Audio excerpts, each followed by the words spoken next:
They called it an intervention. I called it an ambush.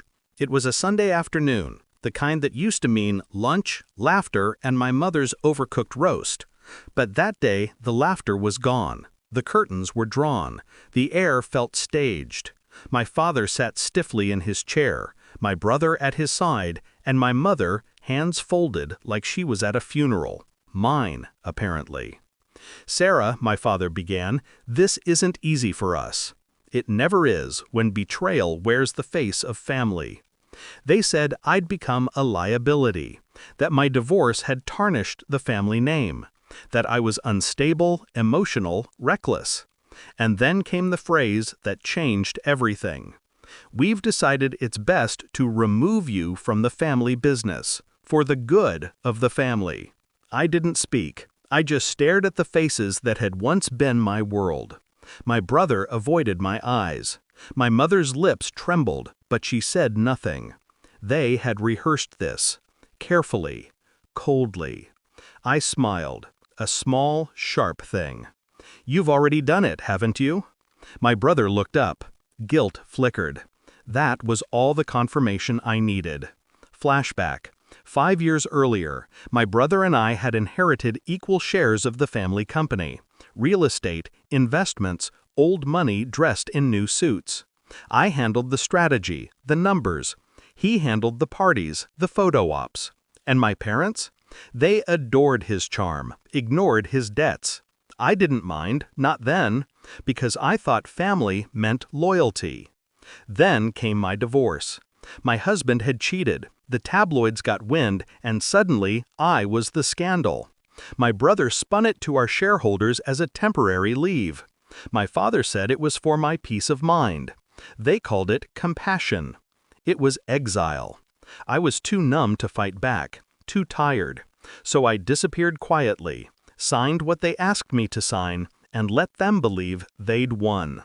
What they didn't know was that a year before the divorce, I'd started something of my own. Discovery of betrayal. It started small. Missed calls, closed-door meetings, my name disappearing from documents I'd written. I asked questions, got silence. I noticed my brother's new car, my father's new office wing, my mother's new pearls, and all of it funded by the company I had built, managed, and bled for. The final blow came through an email, one not meant for me. "She'll sign anything if you make it sound like family loyalty. She always does." My brother's words, to our lawyer. That's when something inside me snapped. Not loudly, but cleanly, like a lock clicking open. The shift. I stopped mourning. I started watching. I hired my own lawyer, quietly, an accountant too, and I began to dig, not in anger, but precision. I traced money transfers, shell accounts, dummy corporations. Every missing dollar had a destination. Every destination had a name. While they staged family dinners, I staged a takeover. See, that side project I started, the one they never bothered to ask about, had grown. It wasn't just a small investment firm anymore, it was a network. I'd built silent partnerships, bought assets under holding companies, even acquired a controlling share in one of our own subsidiaries. By the time they called that intervention, I already owned 40% of the family empire, legally, quietly.